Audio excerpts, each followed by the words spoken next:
This is a poem about the Winnipeg General Strike. In 1919, Winnipeg stirred, a city of struggle where nobody's heard. Factories clattered, the pay stayed low, and families shivered in the prairie snow. Soldiers came home from a road at war, dreaming of futures worth fighting for. But medals don't feed you, and courage won't pay when rent climbs higher each desperate day. Crowded houses, worn-out boots, children hungry for more than roots. Workers wondered, how long can we try before a life becomes just getting by? Yet, businessmen whispered in polished halls, counting their profits within tall walls. To them, the system was perfectly fine as long as the workers stayed in line. Unions rose like thunder's call, voices saying we're worth it all. Collective bargaining, fair and right, a spark that lit the coming fight. Then, May 15th, 11 a.m., a moment that history still remembers them. The city paused, the streets stood still, as thousands walked off mill after mill. Streetcars halted in mid-track, their humming silence echoing back.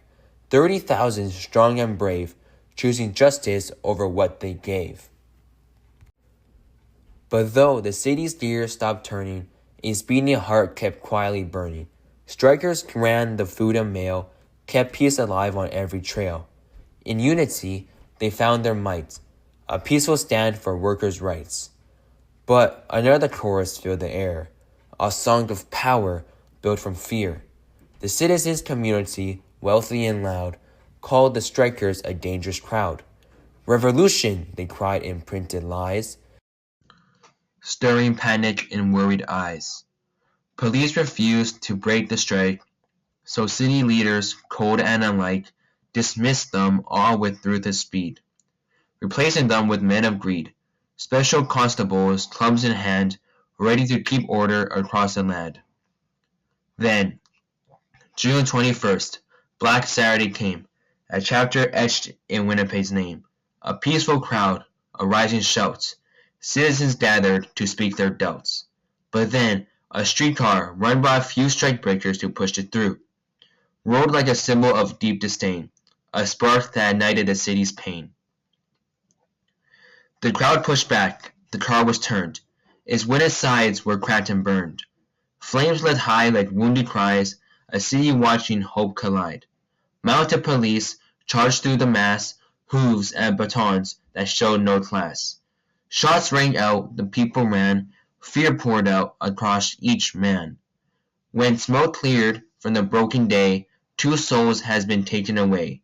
Mike Sokolowski, struck and slain, and Steve Shesher-Banowitz, lost to pain.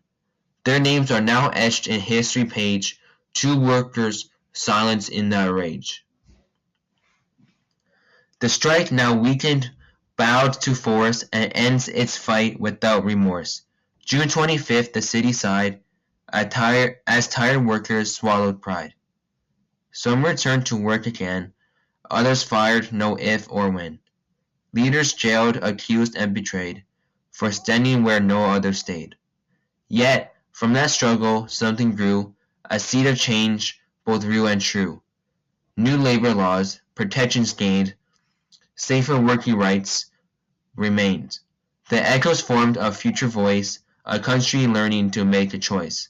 Some strikers shaped a party start, the CCF with workers' hearts, a flame that later grew to be the party known as the NDP. So when we study those 6 long weeks, we hear the truth that history speaks, that courage rises when people unite, that silence can be a form of fight, and cities can stop so voices can rise, lifting hope into the prairie skies. Winnipeg stood still, and in that pause, shook the nation and changed the laws. A reminder carved in Canadian air that justice grows when people dare. When the city went silent, it learned to speak, in the hearts of the strong and in the hands of the weak. A century later, the echoes remain, a worker's hope of struggle and pain. For when ordinary people take a stand, they have the power to shape the land.